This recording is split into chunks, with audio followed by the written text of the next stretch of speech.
Bonsoir à tous et ravi d'être en votre compagnie pour le temps d'information sur RTU2. Au sommaire de l'actualité, ce jour, vendredi saint marque le chemin de croix qui a lieu une fois dans l'année.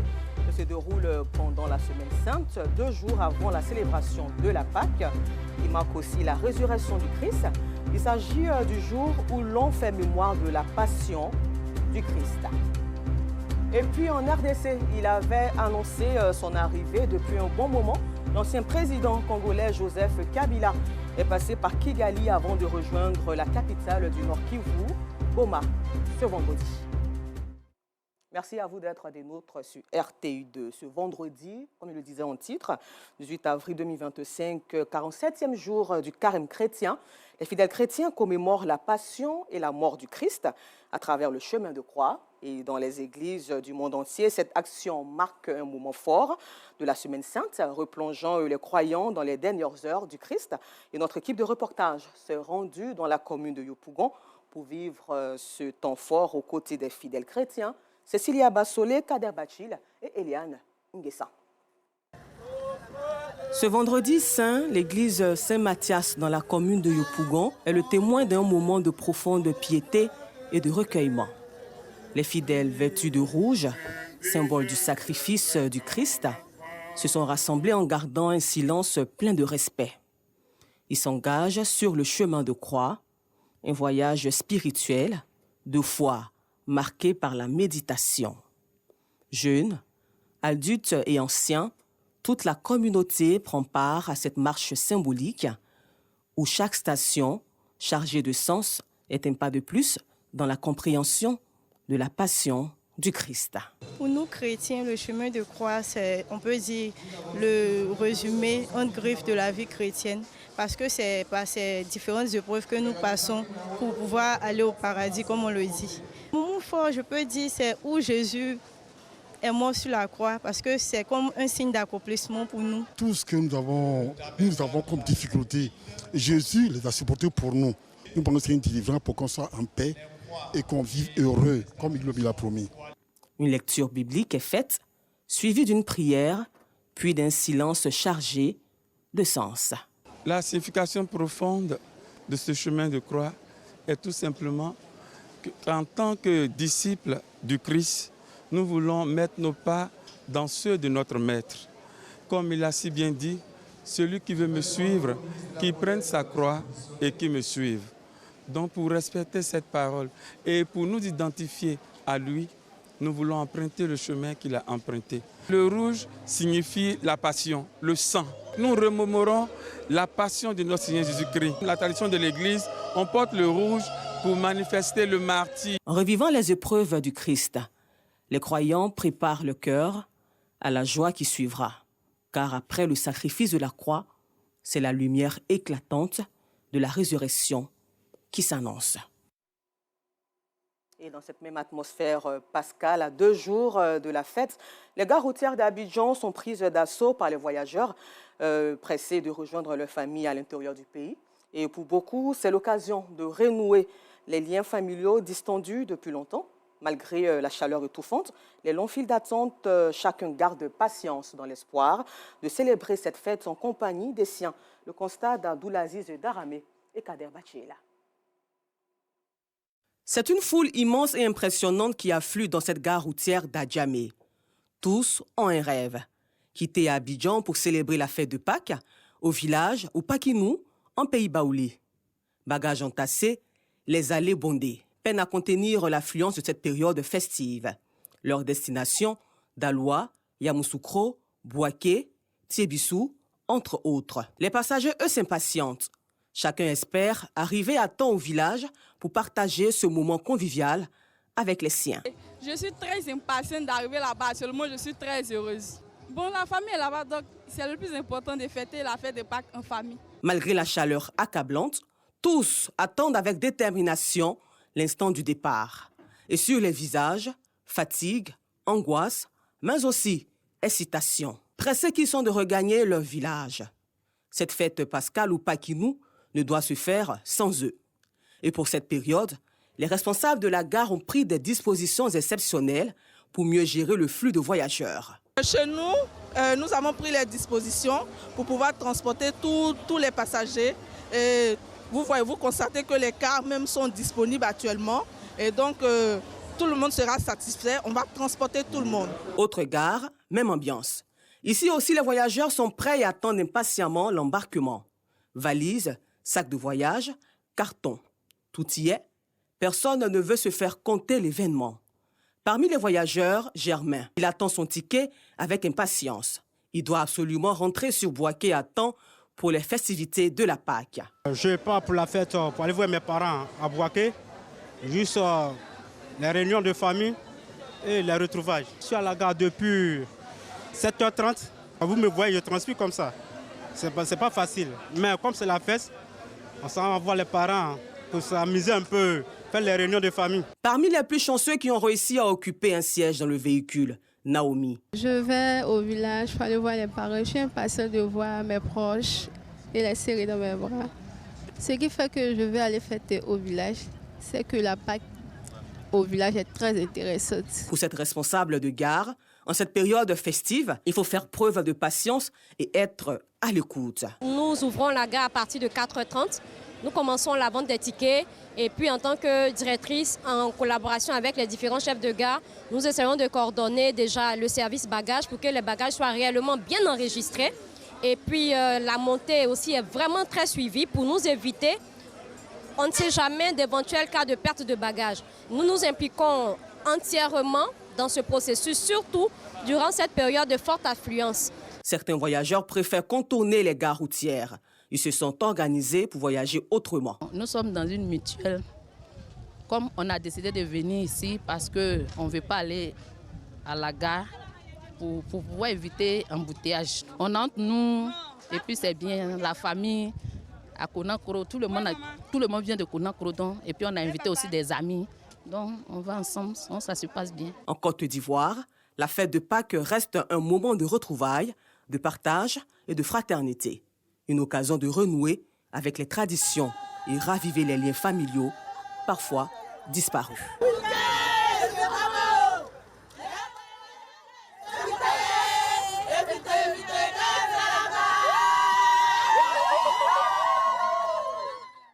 À Toumoudi aussi, même ambiance. Hier à 23h, nombreux sont venus du district autonome d'Abidjan et des villes de l'intérieur pour célébrer ce moment dans une atmosphère chaleureuse. Des gares routières de Toumoudi au village environnant. La joie était à son comble. Assitan Diarra, Gilles Tonien et Seydou Ouattara sont à Toumoudi. Toumoudi, il est 23h. Ces gares routières, habituellement calmes à cette heure de la nuit, vibrent ce soir au son des klaxons de véhicules, mais aussi du bruit des enfants de la localité. Leur présence, trouver un véhicule pour aller célébrer la Pâque en famille.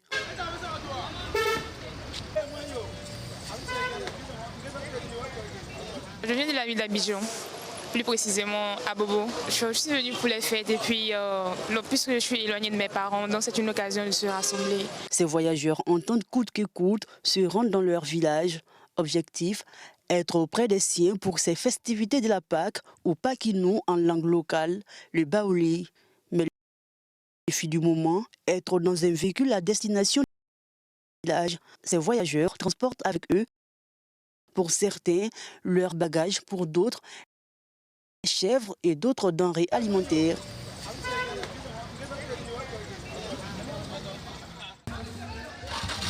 Les gens viennent toujours. C'est qu'à Toumoudi, la fête de Pâques, en tout cas, ça bat son plein. Ils viennent un peu de partout, d'Alois, Abidjan, et puis un peu Gagnoua, Divo. Ça nous dérange quand même. Jusqu'à même, ça nous dérange. Ça nous dérange même. Heureux d'avoir eu une occasion, ils embarquent fièrement dans ce véhicule. Depuis 4 heures, je suis à la gare. Je vais à Kankro.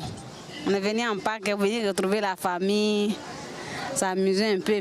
Ah bien, la Pâques, c'est pas chic. Sur les chemins, impatients de retrouver leurs familles respectives, le trajet pour ces passagers devient de plus en plus long. Quelques heures de route, le premier village se pointe à l'horizon.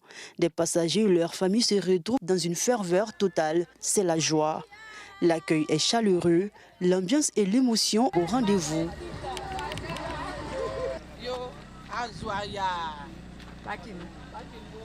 Cette année, on a une réunion ici. Et cette réunion-là, on ne pouvait pas la rater parce que c'est en ce moment-là que tout le monde pouvait se libérer. Vraiment, je suis tellement heureuse. Et Dieu a fait, on est bien arrivé. Le pain, c'est pour la famille. J'ai pris un peu à Abidjan et puis un peu à Toumoudi. Après ce village, cap est mis sur Angonda. Une fois arrivés, Charlotte et ses parents se retrouvent après une année d'absence que l'accueil affectif. Quand je les vois comme ça en famille, en tout cas, tout le monde on est en joie, on mange, on danse. Bon, le jour n'est pas encore arrivé, mais ça vient de commencer comme ça. Tout comme à Angonda, à Nguessankro, les enfants attendaient impatiemment l'arrivée de leur grand-mère. Il est minuit 30, malgré l'heure tardive, ils sont encore éveillés et quand l'hôte du jour foule le sol du village, il est accueilli avec des chants.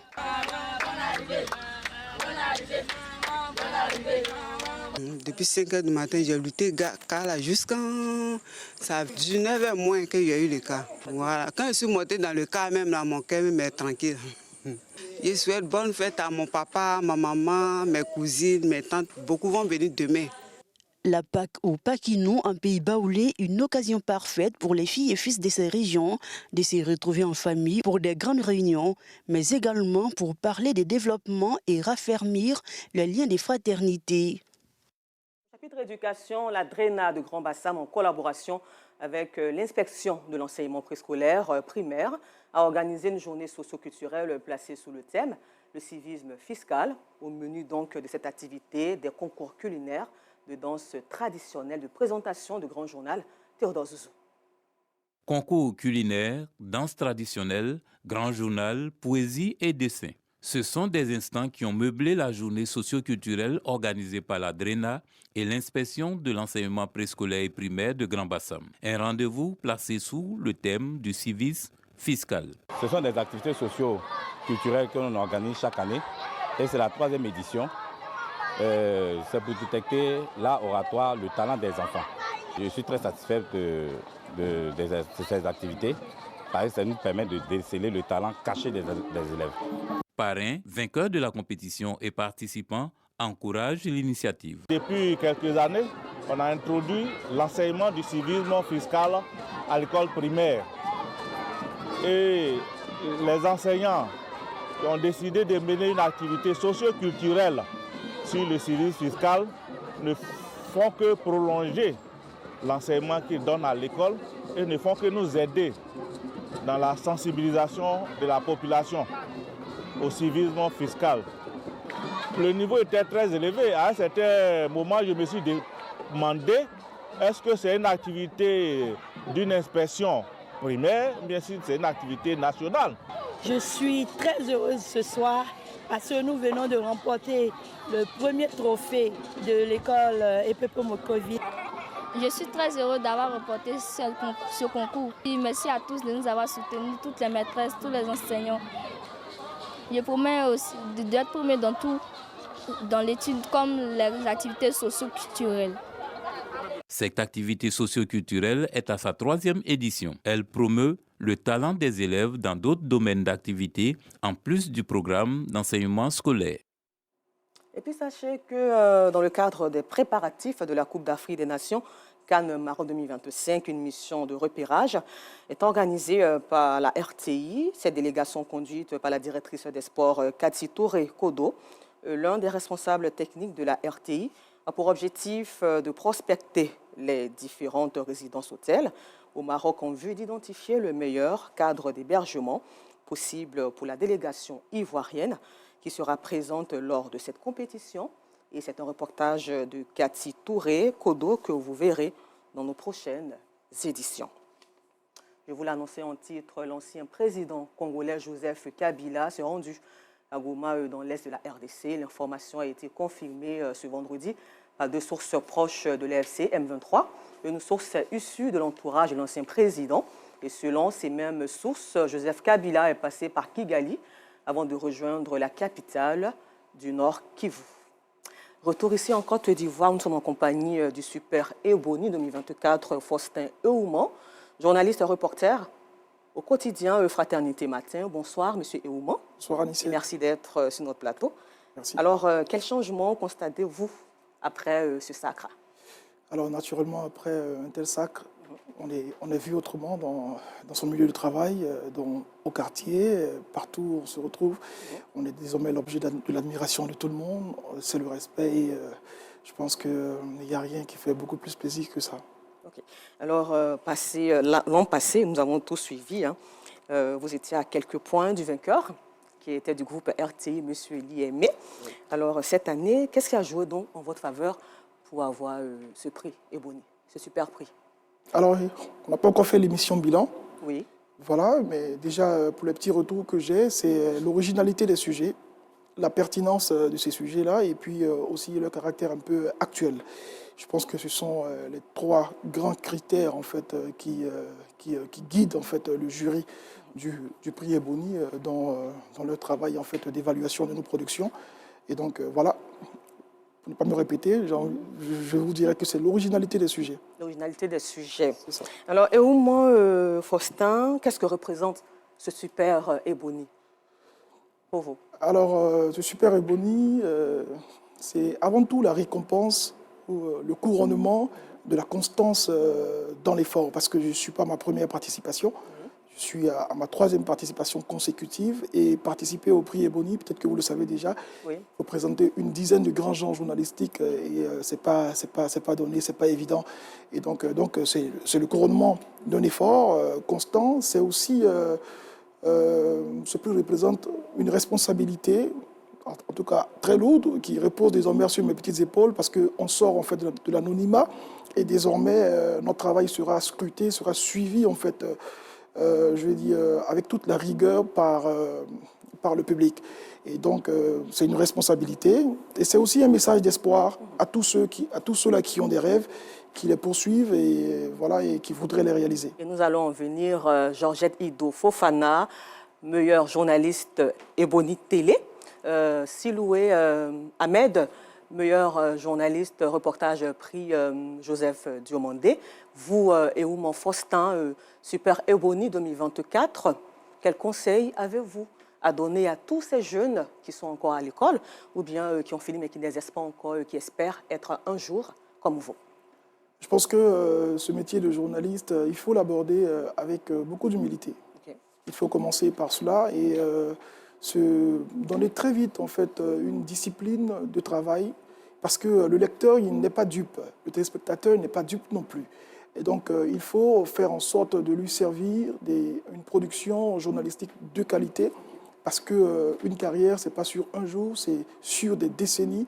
Et donc, pour fidéliser le lecteur, il faut lui servir des choses de qualité, il faut lui servir un travail professionnel. Et donc, voilà, il faut l'aborder, ce métier-là, avec humilité, avec sérieux et toujours ne pas oublier en fait, que nous servons un public qui est de plus en plus exigeant. Et cela, voilà, je pense que c'est ce qu'il faut faire. Encore merci à vous d'être passé sur notre plateau. Et félicitations encore à vous, M. Eouman Faustin. Merci, Anicette. Alors, fidèles téléspectateurs qui viennent de nous prendre en marche sur RTI2, sachez que nous étions en compagnie du Super Ebony 2024 Faustin Eouman, journaliste reporter au quotidien Fraternité Matin. Et si vous voulez revoir cet entretien, rendez-vous donc à 23h15, toujours sur RTI2. L'information revient demain à 12h30.